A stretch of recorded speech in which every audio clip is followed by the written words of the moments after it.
Hey YouTube, N107 here, coming at you today with one of the greatest news of Xbox. This is why we invest in the Xbox brand, and it's why Xbox needs to be around to put some pressure on Nintendo and PlayStation to step up their game in certain areas where Xbox is doing better, of course, because the other two are doing better in other things. But guys and gals, this is it. We got the Xbox FPS Boost official reveal, you could call it.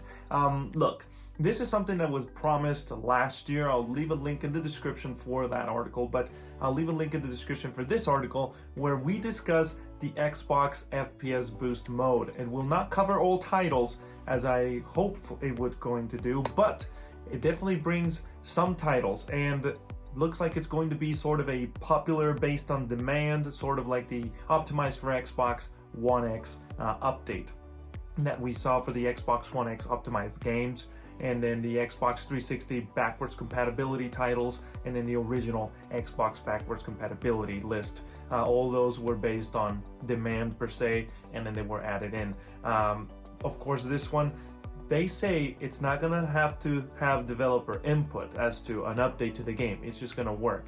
So let me show you real quick. Here's the thing: making backward compatibility games even better with FPS Boost. You can read all this, you know, it just goes into the technicality of faster CPUs, stronger GPUs, all that good stuff. And there's going to be a menu thing. As you can see here, it's going to give us compatibility options where we're going to be able to turn off plus FPS Boost Mode is what's going to be called. I'm going to show you an image real quick, and then the auto HDR. As you can see here, when you go into your dash right now, the only logo that we see with an older title like Subnautica is going to be auto HDR, of course, if your TV supports HDR. And then we're going to have the plus FPS mode.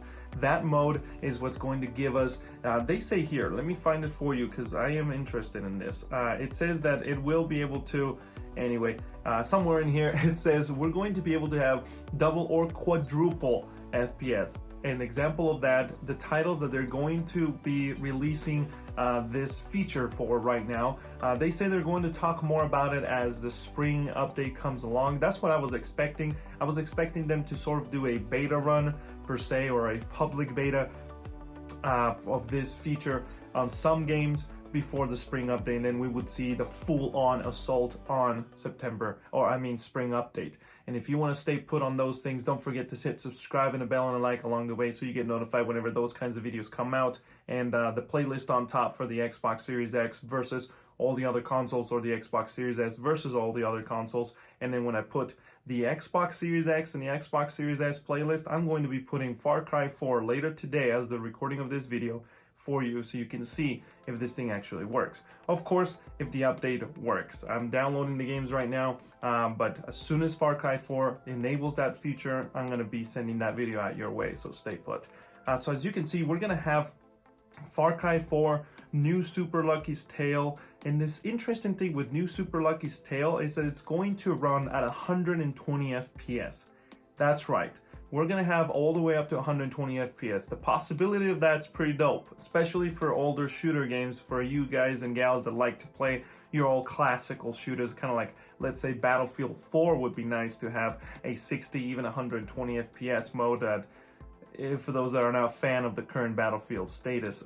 But anyway, we have Sniper Elite 4, and then UFC 4 and Watch Dogs 2. Apparently, this is going to apply to Xbox Series S and Xbox Series X, because here's the thing that most critics have been bashing the Xbox Series S, saying is so underpowered compared to the Series X, which is true in a technical term, but when it comes to the reality of it, the CPU itself, it's not. It's just downgraded a little.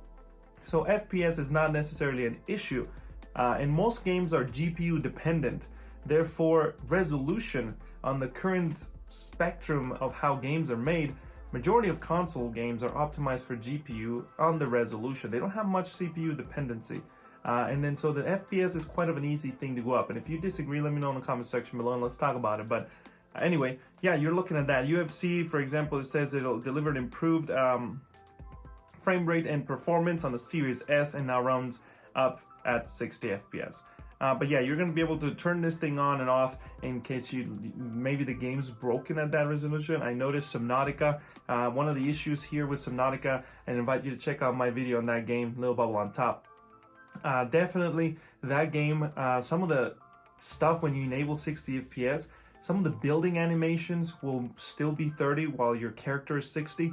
So maybe situations like those that it can hinder or ruin the experience, you'll be able to turn it off. Kind of like with auto HDR. Some games like Overwatch look a little funky with the auto HDR, but Subnautica, for example, looks great. But yeah, I'll be testing these games for you, the ones I own. Let me know what you think about this. Visit the channel for that. But that's what we have. I'll keep you posted on social medias on how the games come out and whatnot. I'll be testing all these before the weekend. I should have all of these tested, the ones I own actually. And then we can talk about them. But that's pretty much all I got for you. It's exciting. The headphones that they released are $100. So that's pretty good. One day I'll get my hands on those and be able to make a video for you. But I'm in War 07. I hope you enjoyed this video, and I'll catch you all next time. Peace.